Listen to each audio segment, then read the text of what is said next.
दुनिया की सबसे बड़ी ताकतें एक पतली सी समुद्री लाइन पर टिकी थीं और अगर वो लाइन बंद हो जाती तो पूरी दुनिया रुक सकती थी। साल 2026 खाड़ी का इलाका पहले से ही तनाव में डूबा हुआ था। ईरान, अमेरिका और इजराइल के बीच बढ़ती दुश्मनी अब खुलकर सामने आने लगी थी। लेकिन असली खतरा किसी मिसाइल या बम से नहीं, बल्कि एक ऐसे फैसले से था जो बिना गोली चलाए पूरी दुनिया को झुका सकता था। स्ट्रेट ऑफ हॉर्मुज, एक संकरा समुद्री रास्ता, लेकिन दुनिया की अर्थव्यवस्था की सबसे बड़ी नस। यहाँ से हर दिन लाखों बैरल तेल गुजरता है। एशिया, यूरोप और अमेरिका, सबकी सांसें इसी रास्ते पर टिकी थीं। और फिर एक दिन ईरान ने चेतावनी दी, अगर दबाव बढ़ा तो हम इस रास्ते को बंद कर देंगे। ये सिर्फ एक बयान नहीं था, ये एक संकेत था। ईरानी नौसेना ने तुरंत हरकत में आना शुरू कर दिया। छोटे छोटे तेज गश्ती जहाज, समुद्र में बिछाई जाने वाली माइन, तटीय मिसाइल सिस्टम, सब कुछ धीरे धीरे अपनी जगह पर तैनात होने लगा। हर मूवमेंट को इतनी खामोशी से अंजाम दिया गया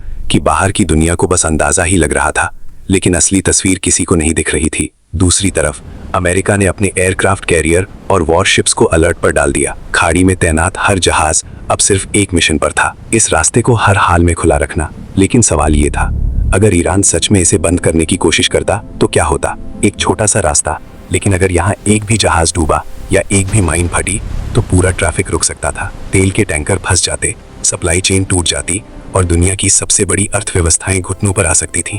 इसी बीच खुफिया रिपोर्ट्स आने लगी। सैटेलाइट इमेजेस में कुछ असामान्य गतिविधियां दिख रही थीं। कुछ जहाज अपनी लोकेशन छुपाकर चल रहे थे, कुछ अचानक रडार से गायब हो रहे थे। क्या ये सिर्फ एक अभ्यास था या कुछ बड़ा होने वाला था? तनाव हर घंटे बढ़ता जा रहा था। तेल की कीमतें तेजी से ऊपर जाने लगी, दुनिया भर के शेयर बाजार गिरने लगे। सरकारें मीटिंग पर मीटिंग कर रही थीं, लेकिन किसी के पास साफ जवाब नहीं था। और फिर एक रात खाड़ी के पानी में अचानक हलचल हुई।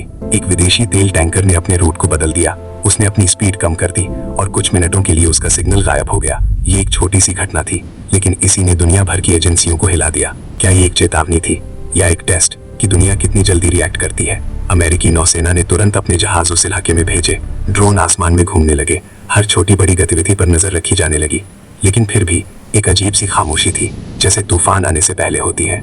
ईरान ने कोई सीधा कदम नहीं उठाया, लेकिन उसकी हर तैयारी एक ही दिशा में इशारा कर रही थी। वो दुनिया को दिखाना चाहता था कि अगर उस पर दबाव डाला गया तो वो खेल के नियम बदल सकता है। और शायद यही सबसे खतरनाक बात थी, क्योंकि ये जंग सिर्फ गोलियों की नहीं थी, ये जंग नियंत्रण की थी। उस रास्ते के नियंत्रण की जिससे दुनिया चलती है। हर गुजरते दिन के साथ डर और गहरा होता गया। अगर ये रास्ता बंद हो जाता तो पेट्रोल पंप सूख जाते, फैक्ट्रियां रुक जाती और आम लोगों की जिंदगी पर सीधा असर पड़ता। लेकिन असली सस्पेंस अभी बाकी था।